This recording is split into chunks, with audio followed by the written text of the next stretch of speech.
Broadsword calling Danny Boy. Broadsword calling Danny Boy. Over. Okay, I am recording. Cool. Recording. Hello, welcome to another episode of the War Games, Soldiers and Strategy podcast. Mark is off gallivanting in Germany, I believe. Then he's off to Turkey. Sadly, he can't be with us. Long holiday. But yeah, wherever you are, Mark, I hope you're having a great time. So there's me, Angus, Jasper, and there's Guy here today. But we're here hot on the heels of our last episode for a particular reason. Guy, tell us what people need to do right now. Well, they need to go and fill out the Great Wargaming Survey. Yes, it's that time of year again, guys and gals.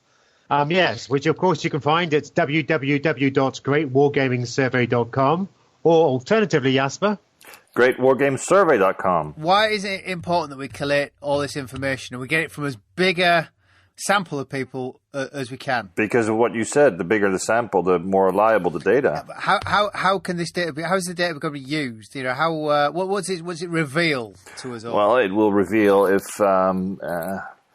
there's a big precipice at the end of the wargaming road when everybody's gone too old and the golden age of wargaming will be over, or whether we're laying a bridge of new young wargamers and we'll fill up the precipice with dice or something like that. Is this the fourth year of the survey? No, the sixth. The sixth year of the survey. So what would be interested to do is look back and see what games are playing to see how much how trendy things are, if that makes sense. 6 years gives you just about a nice sweep to see if things come and go with the latest red hot rule set or miniatures. Exactly what you say there. I think it's going to be very interesting to see if periods are led by games or some mix in between. Oh, yeah. I mean, they do say bringing it, build it and they will come. Well, is that true? We'll see if Ancients suddenly gets an upswing from all the new skirmish ancient games. But what is interesting, what's sort of flown under the radar, is that it seems the last couple of years that big battle games still attract a lot of attention. And I think there might be something for us to look into. Clearly, I mean, everybody knows we're flitting from one small skirmish game to the next because it's all just cool. And we'll see if ships, for instance, are suddenly more popular because of Cruel Seas and stuff like that. Well, we'll see. There's interesting things we might be able to glean from this. Yeah, I think it's an interesting idea to plot trends and then plot game release dates and see how fickle we all are. Or are we not fickle? Do we stoically keep at... Stick to our big battle Napoleonics because we just played Waterloo with 20,000 minutes. Because we've got so many of them, we can't face doing anything else. 22,500 to be precise. We're doing the statistics, so we're in the camp of 1, 2, 3, very many. So give us that again, where we can find it. Now people know why they have to go and fill it in. Okay, that's me again, is it? Okay, www.greatwargamingsurvey.com or www.greatwargamessurvey.com.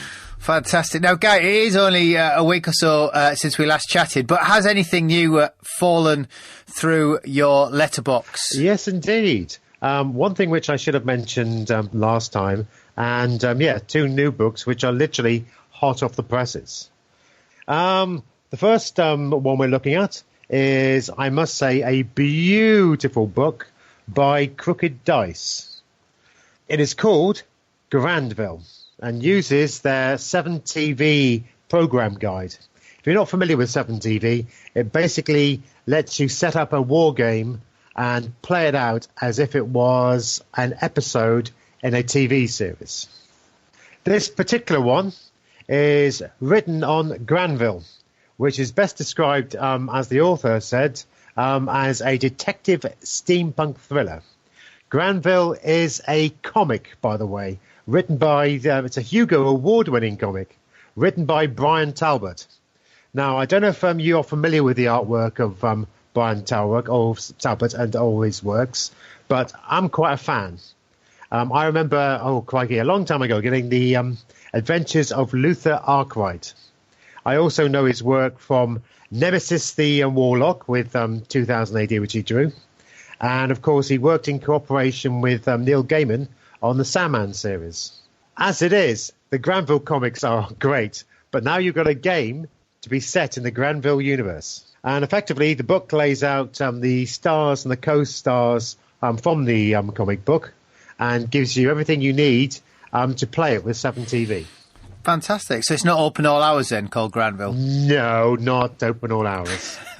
No. Well, that's of course, unless, of course, that they change open all hours and the main character becomes Detective Inspector Archibald LeBrock of Scotland Yard, who just happens to be a 6-foot-plus tall badger.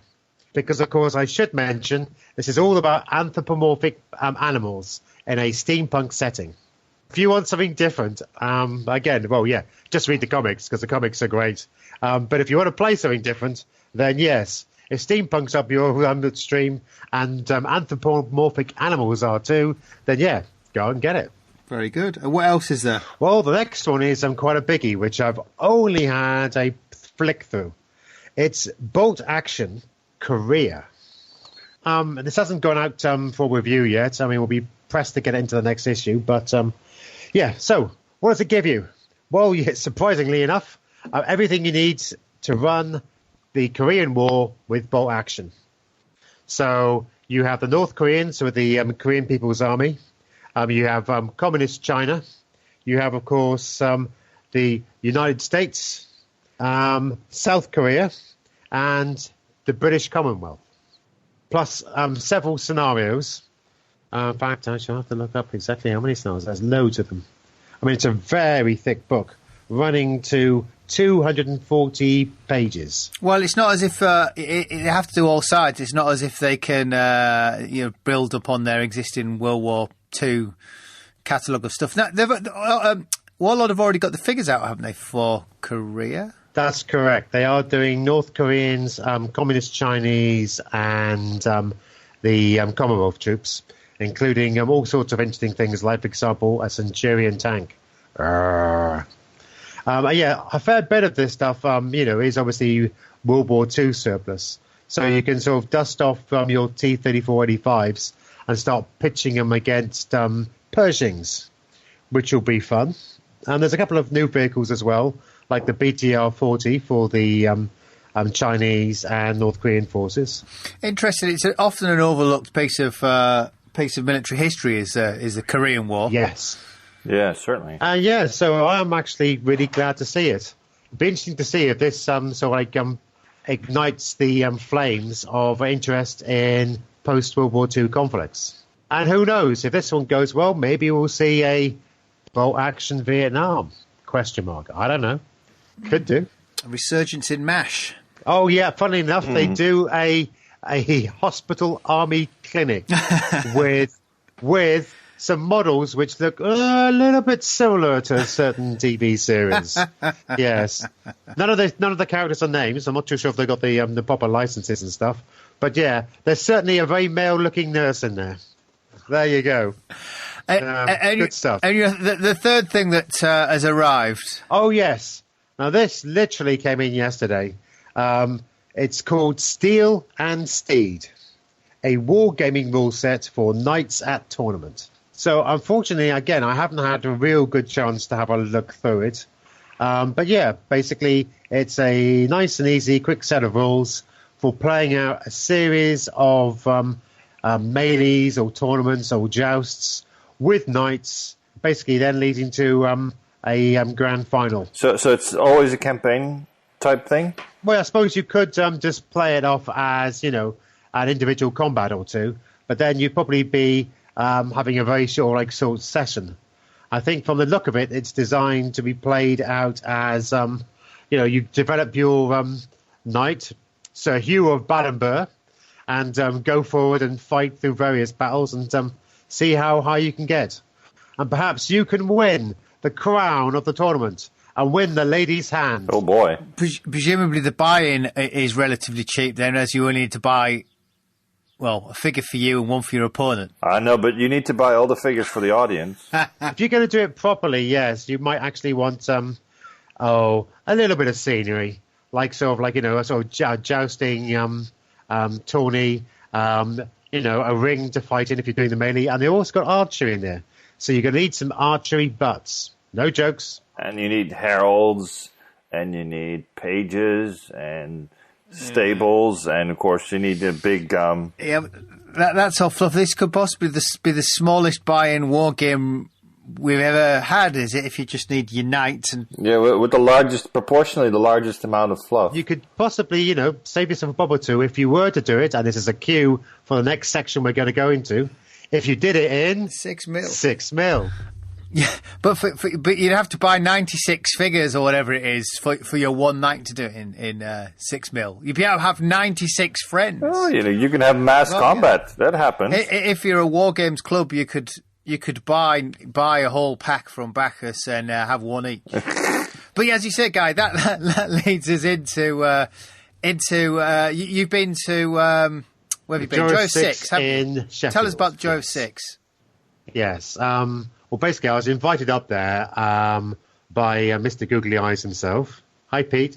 And yes, and so I took a trip to sunny Sheffield, and I was pleasantly surprised. It was a very cool show with, I've forgotten now how many. I think it was something like 24 different games, but each one was, of course, in 6 mil. I was pleasantly surprised and also quite amazed at how a number of the tables could actually, with 28 mil, you've got to go completely insane, or dare I say, get a university hall, to actually get anything which looks like a proper big battle. But with, of course, 6 mil, you can do your units, you can do your battalions, you can do your squadrons of cavalry. And I can really look the part. And not only that, you could do it for next to nothing. It's a cheap buying. But you were also on a part of a panel discussion. Oh yes, the panel discussion, which apparently I was supposed to have been told about beforehand, but I didn't know anything. All I know is it was about 12:30. They said, "Oh, are you ready for the panel discussion at 1?" Panel discussion? What panel discussion? Oh. You're hosting a panel discussion at 1 o'clock. You're hosting it even? I mean, Pete was hosting it, but I was basically one of the main contributors.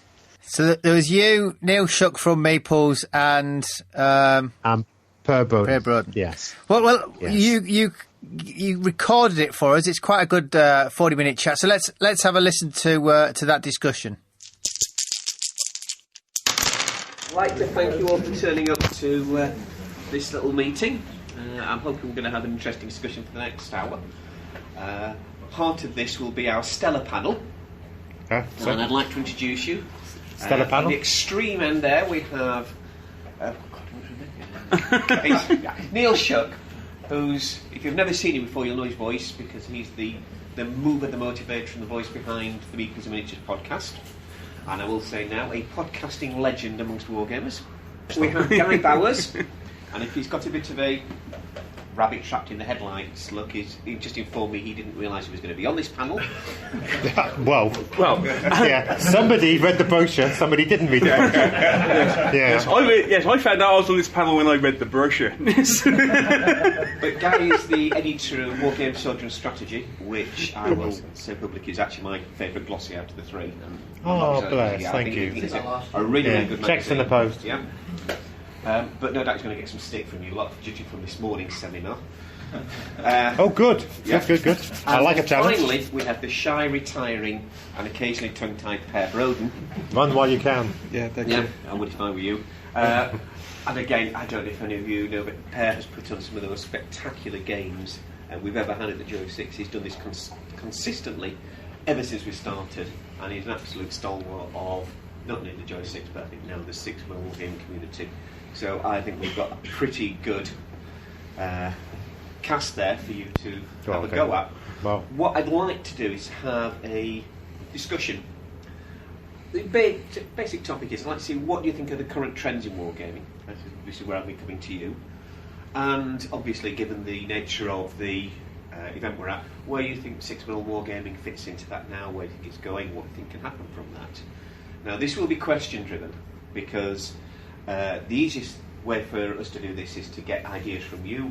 So if you can think of some really interesting and probably difficult questions, put them on the spot, we would appreciate it.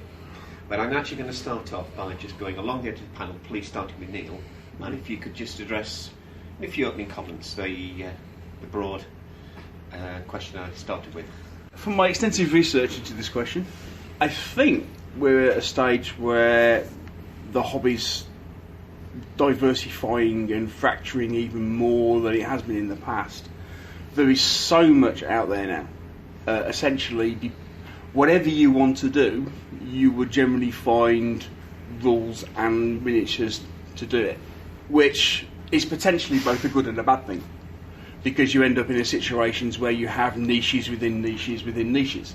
Having said that, and I think this is back to something I said last year, because we're in an era where we have global communication, it is so easy for anybody who has a passion for their hobby to be able to put that out globally. I mean, we've just seen that we've just had a dedicated 6mm podcast launched. About time. With the age we're in, we all have a voice and we all have the ability to share our passions. And that's what drives this hobby. It's what drove me into doing what I did.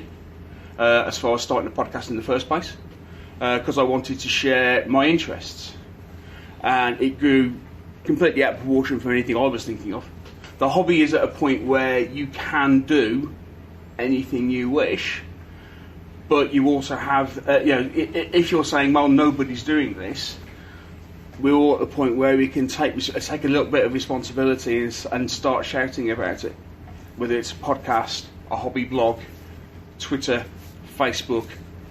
And I'm saying Twitter and Facebook because I'm old and I don't use all the newer social media stuff. They say it's a golden age of the hobby, and I really think it is, because we've never ever had as much available to us as hobbyists as we do now. And I think we're in a very lucky position. I'm thinking back to 30 odd years ago, and looking at where we were 30 years ago and where we are now as a hobby and what's available to us, and it just doesn't bear comparison. Well, I think you sort of stole my best lines there, so... Thank you. Let me see.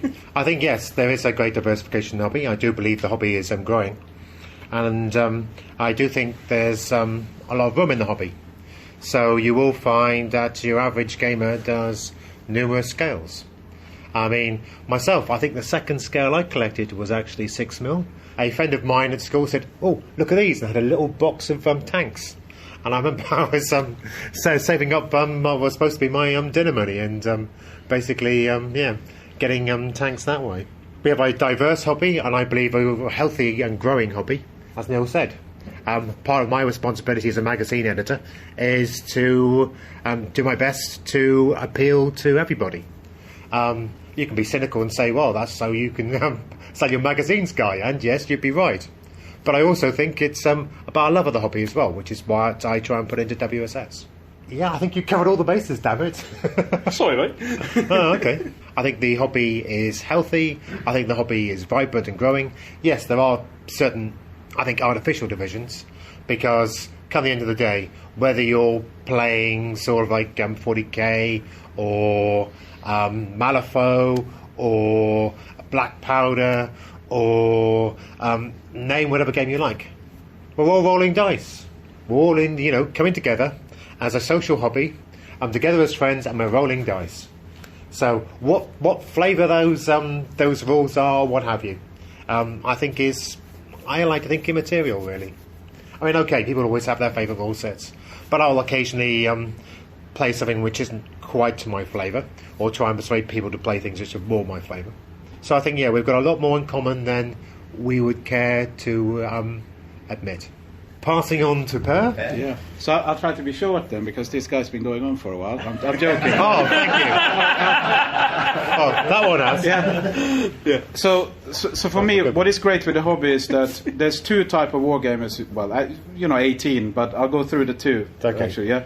But it's the guys who basically will find one set of miniatures, and there isn't an opposing army, and they will make their own army to oppose that, whether they use green stuff, etc. And they're the wargamers who have to buy a big package. So they typically buy into one system, and then they must have exactly that. Opponents needs to be made by that manufacturer. And someone asked me once, why are you using Flames of War miniatures for Chain of Command games, which... that kind of, yeah, exactly. I am really sorry.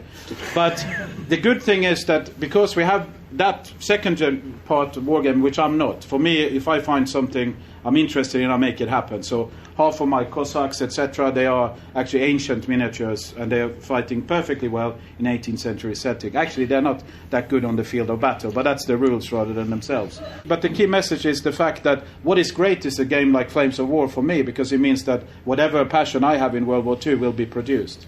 So I'm interested in, because I'm half Finnish, half Swedish, not sure which half is what, but basically I like Finnish Winter War and Continuation War. Yeah, Flames of War, they do a range which they haven't invested more than initially did it, because they needed to do everything. Probably didn't sell very well because they haven't done anything more since. But the great thing is you can pick that up and you can use that in another type of rule. Yeah. So for me, what I like is that the hobby is expanding. You have all this stuff. I run a little blog, and I'm not saying that for all you to go to it. I get a lot of traffic there from people who see what I do, and they say, do you know what, I just designed this in 3D and I can print like whatever many yards or foot, whatever you want of it. And that's great. And normally I say, look, it take me, I'd rather do it myself in a weekend rather than kind of you printing me, some kind of redoubt or whatever, because really it's just sand being shuffled up. So I don't really need it printed. But at least there is this market all the time growing. So if you want to create big battles in 28 millimeters, you can do that, and you can actually make it small and use it in 6 millimeter. So the fact that it's expanding, the fact that not everyone is playing 6 millimeter, I couldn't care less, personally. I think it's great that there's a lot of people who love it, because I'm passionate about it, but I would make it happen anyway, because for me, there isn't really another way to tell the story I want to tell, So for me, there's an important, I'm showing Poltava there in a corner, if you go around there, and what I saw today was the first time. It's basically, I feel like a Renaissance or whatever painter. I painted these small little elements on my sketches, and I asked my kind of whatever apprentices, to paint it all up for me, because I've lost my hands or whatever because it was so cold. And I saw it there today, and for me, I can only do that in 6 millimeter. In 28 mil, I couldn't afford it, and I would need, a much bigger table. That's 16 feet. Actually, can hardly fit it there. So for me, two things. The hobby has changed. There's so much more to do, and that means that for us who like to build things, we can pick from many different sources. And with the 3D stuff, it means that you can scale things as well. So if someone done a plan of, for example, a 28 millimeter vehicle, you can actually then take that and make that smaller and fit that into your 6 millimeter, which is fantastic. So for me, the hobby is that. The second thing is that there seems to be a skirmish is the main element of games out there. And mainly that's, of course, is because it's 28 millimeter driven, because, etc. But I think, again, as I try to show the world that you can still do skirmish in 6 mil, because a lot of skirmish wasn't written as skirmish games. They actually, the way the dynamics were, it's just suited to a 28 mil because they sell on covers and so on. So you call it a 28 mil. But a lot of systems actually include those what I call skirmish elements, which is the individual morale of a soldier, individual behavior of a soldier on a battlefield. So therefore you can actually play those in 6 millimeter. Very rarely had any problems with that, apart from some specific World War II games where you have platoons or other stuff. But you take a game like Warhammer, for example, even go back to Warhammer, I could easily play that with bases of 6 mil, and if you don't believe me, come to my house, because we do that quite happily. So for me, skirmish is fine, but that doesn't mean that. So disguised in all this is the fact that if you use a little bit of imagination, and actually the fact that if Peter doesn't produce a 19 14 regular outfit things. Actually, in 6mm, it doesn't mean that the detail isn't there, but it means that the details won't be shown if you paint it slightly differently. So for me, it is the loss of the innovative wargamer, I think, is an important factor in it. But I think we just have to try to find that back, and we have such a nice palette to do that. We've had the opening bits. Now this is where I throw it open to you. I'm looking for some searching, penetrating. Okay. Okay, intelligent questions. The question from this morning: relevance of print media in the digital age. I still like print in my rules and in my magazines, because if I'm reading them at night, or dare I say on the toilet, I'm not going to worry about the batteries of these damn things. So yeah, I think we're doing very well as a magazine, so obviously print is still popular. And B, digital is about 10% of our market, but is still growing, and people do like the fact that you can have it on any device. With us, when you sign up, whatever issue you buy, you can always get that PDF. So if your computer crashes or whatever, you can always just log in on the WSS site and take that PDF down. So I think I don't look at them as competition. I look at them as complements. I think digital has its place, but as I tend to stare at a view screen, either checking layout or getting photographs right or proofreading, I still like something in my hand which I can open. There's the smell of the print, of fresh print, and just to read. Yeah, I think print still has a solid position, and I don't see them as some competition. You can't drop, if you drop your iPhone in the loo, it's quite a big problem. So I like reading my magazines on the loo, and I like yours. Well, yeah. Thank you. What he's trying to say there is the paper is particularly glossy. It's very glossy. Does anybody want to come in with any more questions with just on that topic then, so we discussed why we don't see 6mm content. The question to the panel is why aren't we getting contributors sending in stuff to promote the hobby? Why is the magazine full of articles aimed at 28mm? I'm going to be frank here, because it's the easiest way we can get pictures. Yeah. If people would provide me with lovely painted 6mm, then I'll happily have them in the magazine. And I will say that all the magazines are lacking on that point, and that is to our shame. I do try and incorporate 6mm. And like, for example, I think I've mentioned before in conversations today, regarding the review section, we are showered with 28s. So therefore our review section shows what we're sent. Thankfully, with a bit of nagging, wink, we're getting more 6mm in there. And you know about our theme reviews, where I try to get everybody in. But there's also far more 28mm manufacturers than 6mm manufacturers. So that's also true. So yeah, there is a lot of noise. And also, I should make a mention out to the Great War Games survey, which will be running very shortly, actually. So yeah, everybody fill out the Great War Games survey. There you go, Jasper. I did my line there. Yeah, I mean, with that, 6mm is still a good percentage to the hobby.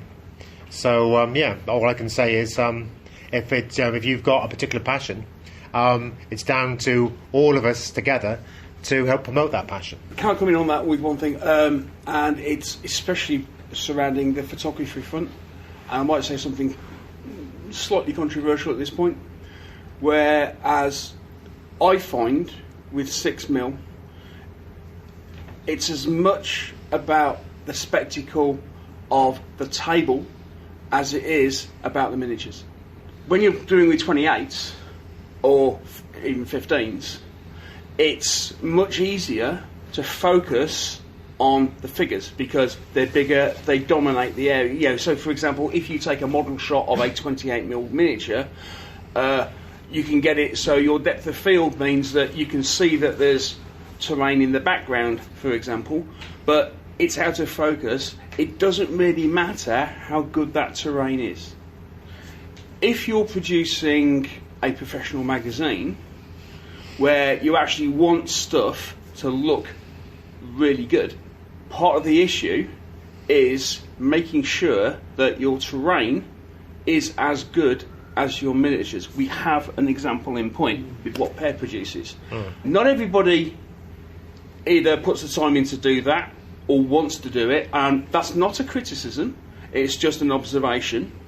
But the point is that when you have element battles at that sort of scale, especially when guys talking about long shots, if you've got shots of your game and the scenery, let's say, is not up to scratch, whatever you may deem that to be, then it's potentially more difficult to feature it in a magazine. Now, interestingly, and for those of us who are old enough, remember back to the older version of miniature war games, when they used to feature a lot more what some people would deem wargaming for mortals, where you have pictures of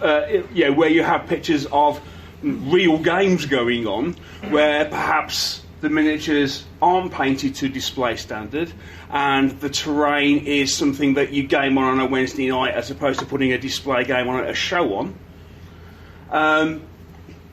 It produces a particular style that may not be to everybody's taste, and also introduces an impression of that scale.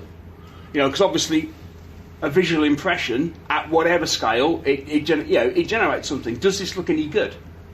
If you've got something that matches a spectacle and looks great at whatever scale, then you're going to be attracted to it. If you look something that, you might have the most amazing 6mm figures in the world. If they're sat on a table that is functional, and it's perfectly great to game on, but is not necessarily photogenic, you look at it in a magazine, or even digitally, and people are going to look at it and go, yeah, okay.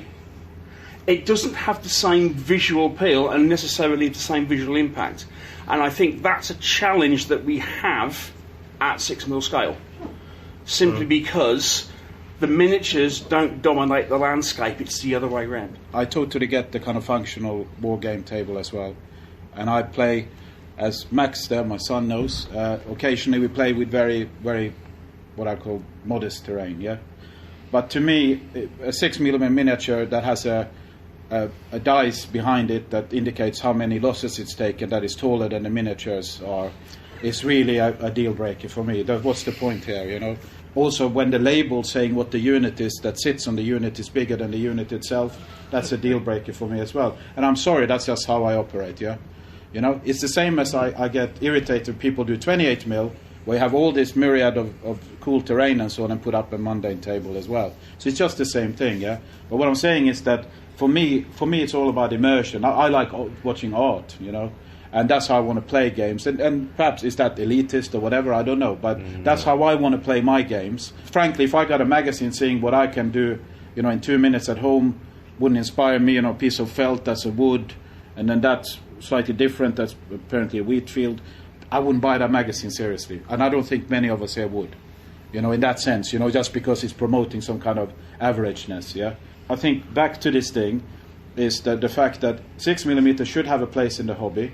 I think we should stop treating 6mm as some kind of things we do because it's cheap. Yeah, I don't do 6mm. You add the total cost of the table out there. I'm not doing this because it's cheap. Yeah, we should do it because it's a great scale to do battles in. Cheap, it might be one of the advantages with it, but it's a great scale to paint those battles that we love seeing. Yeah, it's only cheap in terms of acreage. Yeah, you can represent a much bigger battle accurately in 6mm than you can in 28. We can do acreage, but we don't need a mansion to do it. In this morning's seminar, I mentioned that I'm going to be rereading through some very old magazines like Battle for Wargamers from the late 1970s. It's interesting to compare how much wordage you had in those days, what I call the content, the substance of it, as against all the photos. And I do think that to some extent magazines seem to be a bit more dominated by photos these days and perhaps fewer words. Well, you see, it's a balance, you see, because this is where I'm going to get very controversial. I would say some magazines follow the glossy route, and I actually would like to say, again, you're the readers, you can tell me. I like to concentrate on a bit of both. You've got to have the content there. You've got to have good wargaming content. And unfortunately, yes, you've got to have the glossy, pretty pictures because otherwise people wouldn't buy it as much. It's simple as that. I mean, you want to be inspired. I know that, none of us are going to be sort of like a Kevin Dallimore, but there may be one or two of us here who can paint to that standard. In that case, I hate you. But yeah, we try and do the endeavour to, it's about the suspension of disbelief, getting immersed in the game, and having, good terrain and nice looking figures helps with that. I mean, I paint to a mediocre standard, but it works for me. You're not going to see, well, I think my figures have been in the magazine once, and that was a comparison between the sort of standard wargame figure and then what my boss was painting, which was of course awesome because my boss is a very good painter. So no, it's not just down to the glossiness. It can't be, because otherwise then it's just pretty pictures, bit of history, job done. Well, I'd say no. It's got to be about the wargaming.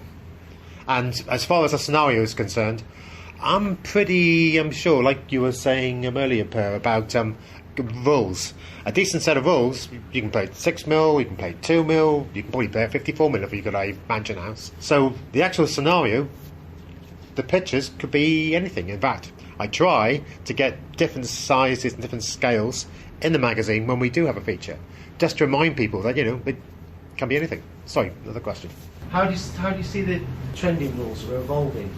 Because you get some really nice glossy sets of rules. How do you think it's going to go? Whether it's going to go the black powder, which command decision, or it's going to revert back to WRG, where you're taking figures off after 20. How do you think that's going to evolve? I think we're showered with rules these days. In fact, the magazine has difficulty keeping up because we're only bi-monthly. We need to be monthly to keep up with all the publications going out. And I see loads and loads of rules where people have done a little bit different than this, a little bit there. Occasionally you have something which stands out, which is really unique and different. But I do find it's kind of like a lot of pretty pictures, or sometimes less pretty pictures, and a lot of grey. I think, there has been a trend towards skirmish gaming because, basically because it's quick and easy to paint. If I can get my 10 all or gangers, I can probably get them painted with contrast paints even quicker. There are a lot of rules out there, and I think a lot of rules, and I sometimes wonder how well play tested they are. I mean, Black Powder does have a good heritage with being play tested, but you could argue the first edition is a bit too woolly. Do you find the Osprey rules? How do you find the Osprey rules? Because they've not. I always find they're. Depends on the author. Any more, and I'm going to get in trouble because, of course, I did write one of the Osprey war games. So, so Black Ops is awesome. I'll just add to that thing with another controversial statement. I think there has been perhaps a slightly worrying trend, and it's picking up on something that the guy just said, towards mediocrity in rules. There is perhaps a fear of innovation, because innovation is different, and different either works or it doesn't. I think what we are seeing a lot is people are noticing the trends of the hobby and are writing rules to fit the trend. So, look, everybody's going skirmish gaming, so we get a couple of sets of innovative, small-scale, low-figure count rules, and a lot of people kind of going, we'll put something together and stick it out, for want of a better phrase. It's a set of rules. It may look very glossy, rules for rules' sake. But and then when you rip the glossy cover on it and look at the way the mechanics work, they are either just cut and paste from several different ideas, or it's fundamentally, is this particular rule set any better for the same period than this other particular rule set that was generated 2 or 3 years ago, other than the fact it's 2 or 3 years newer. We have a trend. It's not quite so prevalent in the wargaming hobby as it is in board games, but there is definitely a cult of the new. It's new, it's glossy, therefore it must be better. I would disagree with that, and answer your question. What do you think of the Osprey rules? Very, very mixed. I think they suffer and having chatted to several other authors, they suffer fundamentally from the 64-page word count. Absolutely. The 64-page limit. Yeah. When the page count becomes a factor in how you produce your rules, now I know a particular publisher has a format that works, and that's what they do. Fine. And let's face it, they have put stuff out to the mass market which is, which people wouldn't pick up otherwise, and there have been some really interesting stuff that's come out. But when that becomes a limiting factor on a game, I think it becomes a bit of an issue. I also think there's the cult of the cult as well. And what the cult of the cult is the fact that you need to build a brand around the rules. And a lot of these rules has come out, and there is no one who's supporting them, yeah? As soon as I talk to any rule author in person about the rules, even rules that I would defined as crappy before, because I've read them and I have my interpretations. How many of us have kind of said a rule or crap before we actually played them, yeah? Okay? Because we read them, we don't get the feeling. What a lot of communities has been built up. I have to admit, I'm not good enough with rules to read them and then being able to say whoever wrote them spent 2 years developing his shit, within 30 minutes. But a lot of us seem to have that ability to do, and totally. But what actually happens is the cult of the cult is actually people who promote their rules and actually push their rules out and do things. And one example for me, and I love Too Fat Lardy's rules, and they present their rules. And sometimes, if you would read those rules without that presentation that they do. So Chain of Command, for example, is a brilliant set of rules, yeah? And has a very dynamic opening. And what is the crux of those rules isn't the way you roll damage, etc. and so on. That's pretty similar to other stuff.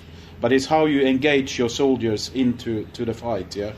And that takes a little bit of explanation and so on. And I bet some people who might actually be hardcore Lardists now might have read that and says, I don't like that, yeah? But actually by being explained by the videos and setting it up. A lot of the Osprey, including your own, yeah? You haven't really you don't have a cult with them. I've read them, and they would be perfect to play a lot of stuff to do, those kind of infiltration missions and so on.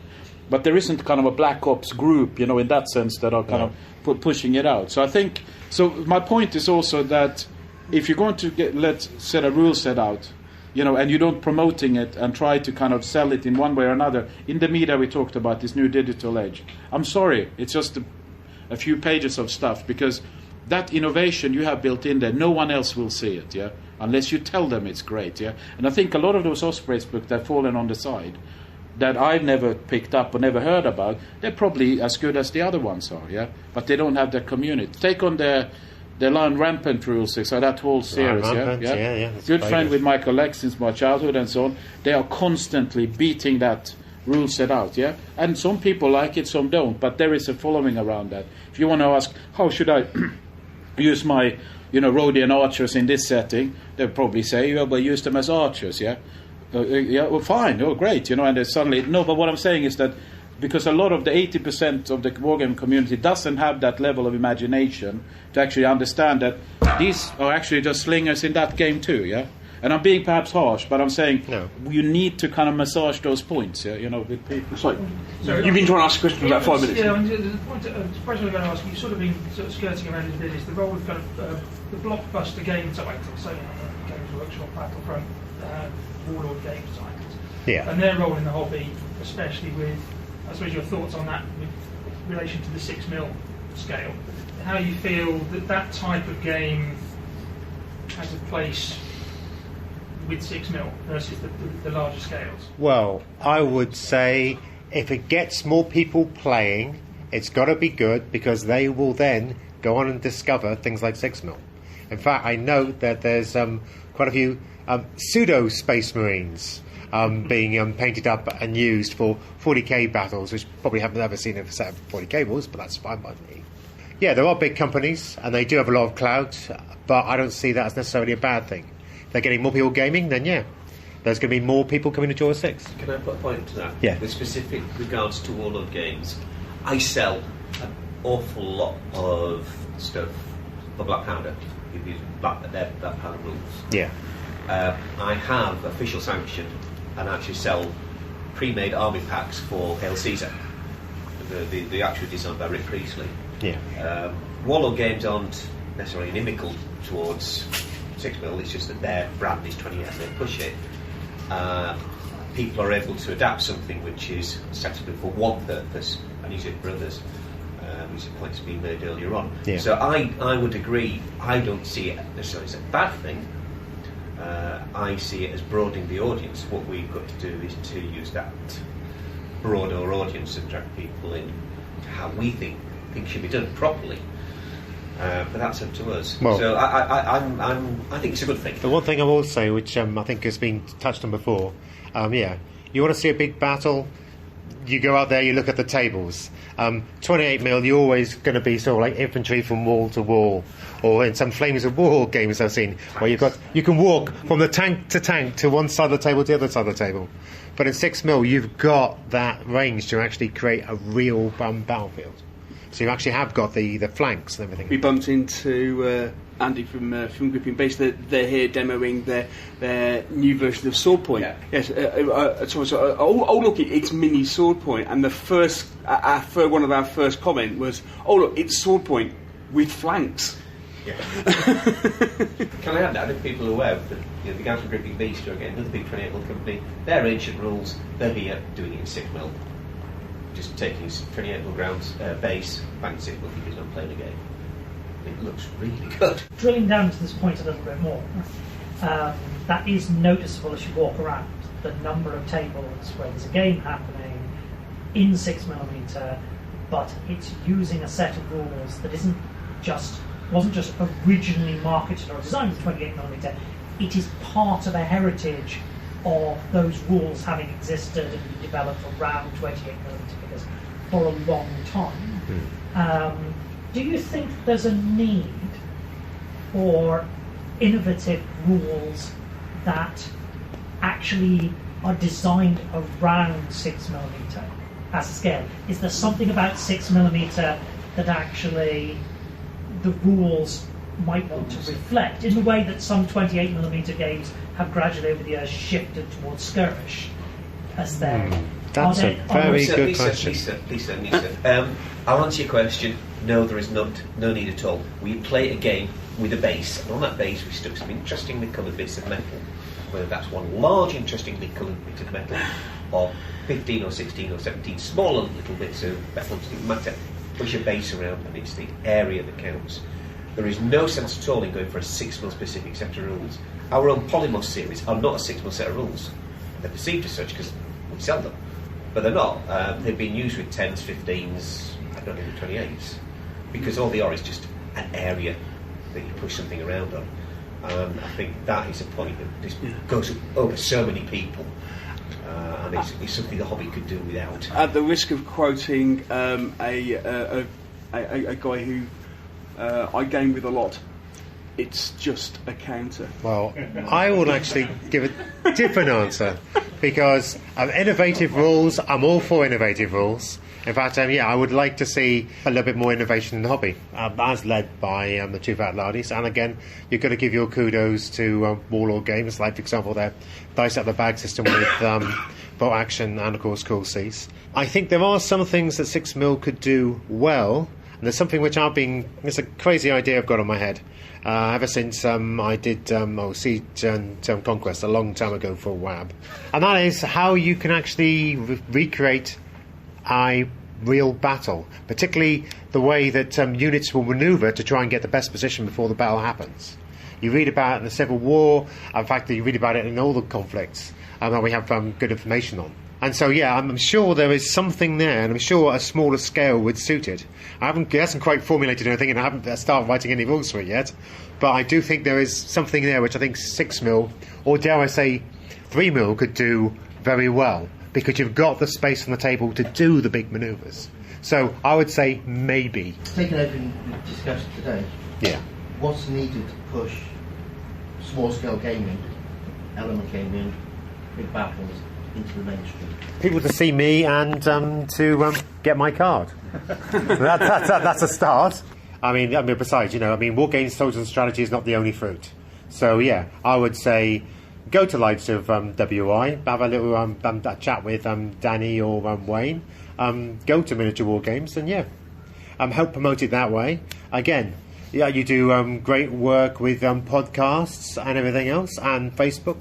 promote it, show your love of the hobby. Do you think also that rule systems, figure ranges need to come together to make it easier to sell? Because we are dominated by games which come in a package. Oh yeah, I mean, yeah. For example, the Hail Caesar packs. There's the potential there, or like the. I suppose we can include the Perry game there, the 8mm one they did. Yeah, the travel gun battle. Yeah. There's a danger though there, isn't there? That Yeah. it's creating, and I think this echoes what Per says, that it creates the lazy wargamer. I think when it comes to games, and when it comes, I really like people that sell those packages, and it's great. And I think because it lets people in.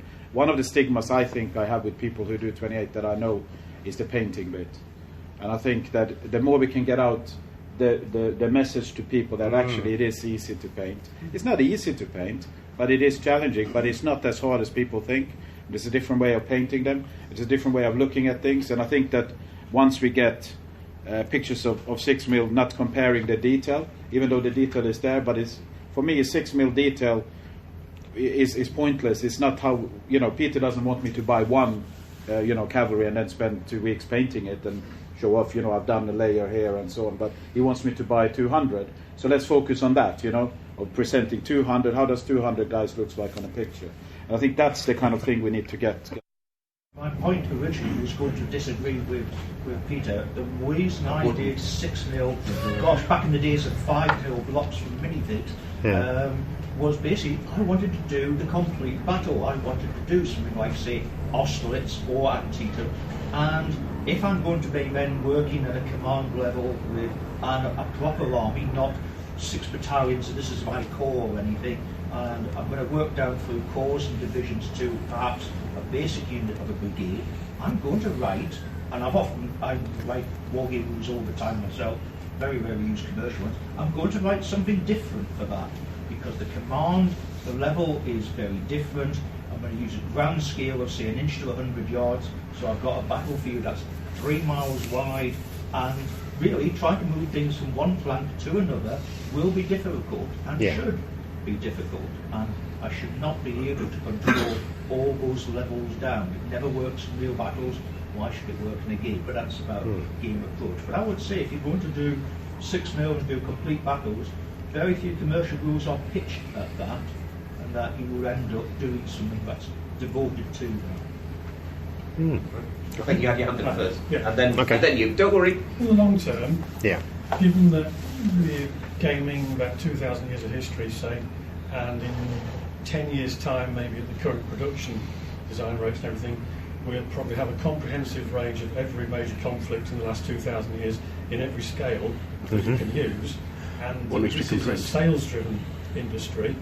How many firms will be left in 10 years' time? Because you've got to have a constant stream of new people coming in to sustain sales, to sustain development, etc. If there are no new conflicts, and God forbid there aren't any in the next 10 years, they're only going to be very limited in terms of scope for weapons, figures, etc. So you're still doing the same 2,000 years. How many firms are going to be left in 10 years' time, given 3D printing as well? How many people are going to be, is it going to be sustainable? The biggest part of our wargaming hobby ignores history. Fantasy, science fiction. Which is also, because I was going to mention the Great War Games Survey, and the magical age is apparently 42, where people change, that's what happens, life, universe, everything, 42. It's where you find that somebody changes from being a majority fantasy science fiction gamer to becoming a majority historical war gamer. You've got to rely on probably Games Workshop in some respect to get people into the hobby. Well, absolutely. I don't see them as competition. I see them as an asset to us. Yeah, absolutely. Yeah. I think 6mm has a place, and I think, for me, scales are tools, and this is a great show-off of this tool. But I think, the more we encourage and we mingle with each other, and we don't have this, I'm a 6mm war gamer. If you are, fine, call yourself that. I'm not. And I think that would be boring. I use different scale for different stuff. I love 6mm. I have 28mm. I have 50mm, whatever. But I don't think there is, 6mm will not take over the world. But I think we should help others to consider it when it's appropriate to use 6mm. If you follow whatever I'm doing, I tried 6mm with all kind of things. It's only been a little bit like tongue-in-cheek, some of the projects. I use, whatever skirmish games and so on. probably it's not the best way to use it, but it has some benefits with it. Thank you very much. Thank you, chaps. Okay. Yeah, thank you. We made it.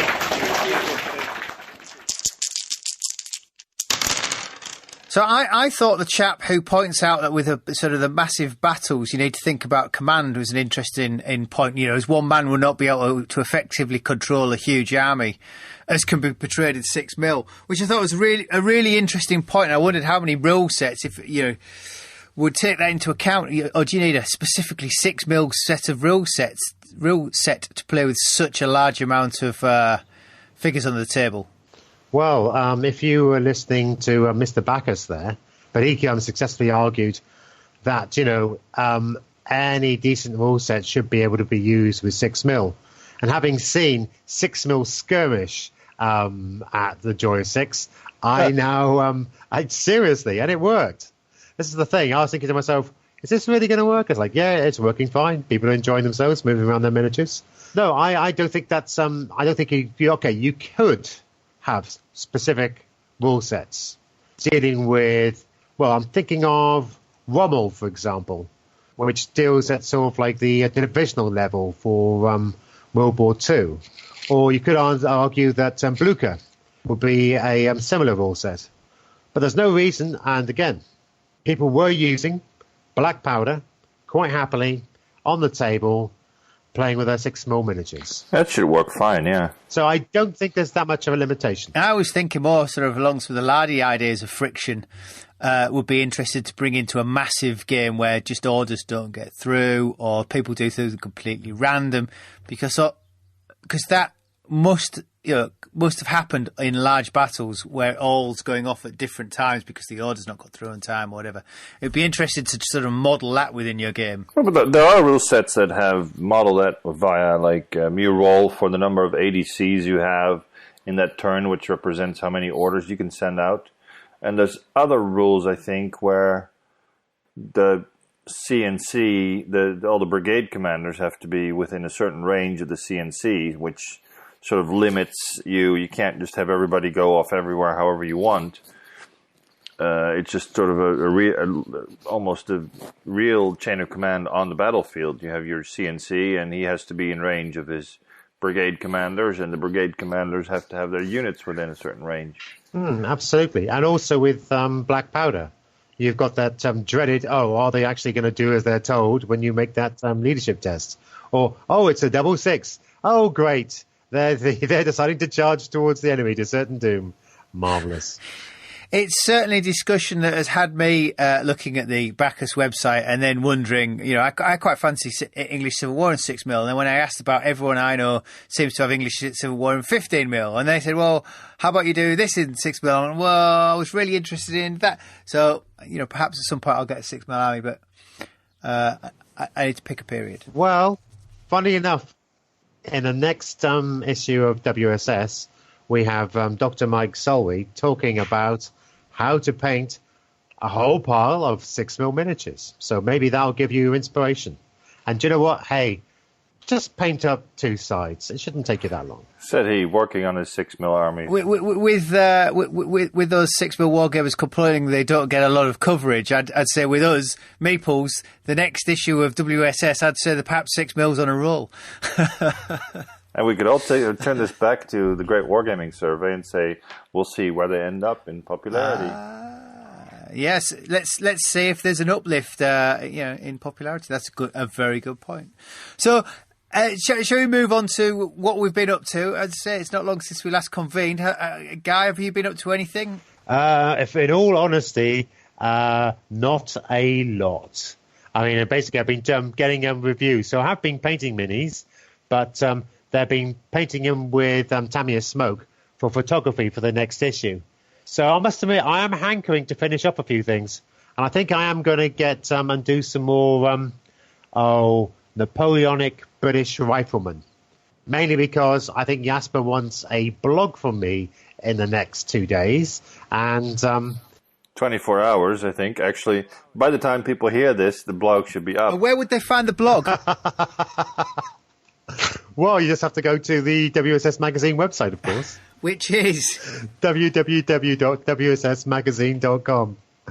Oh dear. It's like getting blood out of a stone. Yes, never mind. Hey Jasper, have you been up to anything?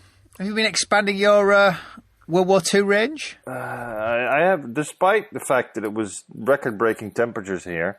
I found out that the advantage to that is that you can pretty much keep painting because it'll dry so quick. You can just next layer goes right on top. So yeah, I've been working on my AWI figures and more on my Americans. So that not too bad, considering that half the time everybody was just too warm and tired to do anything useful. Just melting. Well, I've almost finished my first section of 8th Army. I'm just basing them now.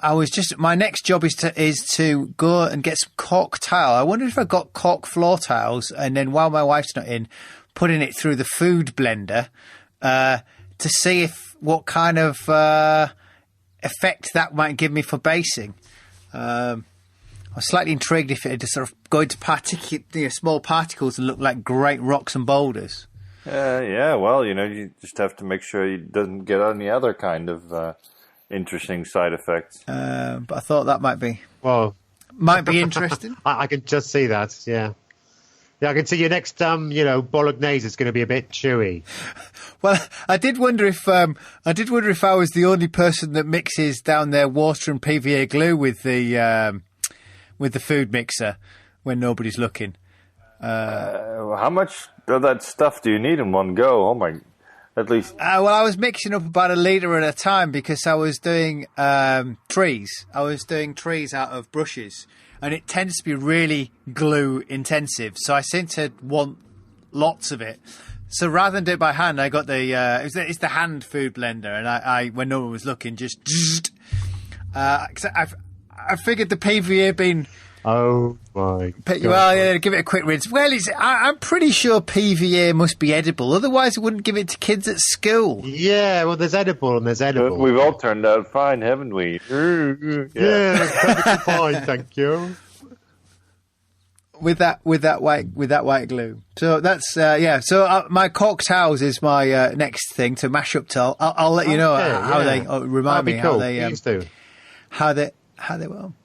So let's leave it there. So if people haven't already done so, where do they need to go now to get to fill in the Great War Games survey? Well, that would be www.greatwargamingsurvey.com. Or if they get it wrong, they could go to www.greatwargamessurvey.com. There we go. Let's leave it there. Reconvene later in August to remind people yet again to fill in the Great War Games survey and catch up on what we've all been up to. Sounds like a plan. Perhaps Mr. Backhouse will be back from his jaunts. Yes, we need Mark back, definitely.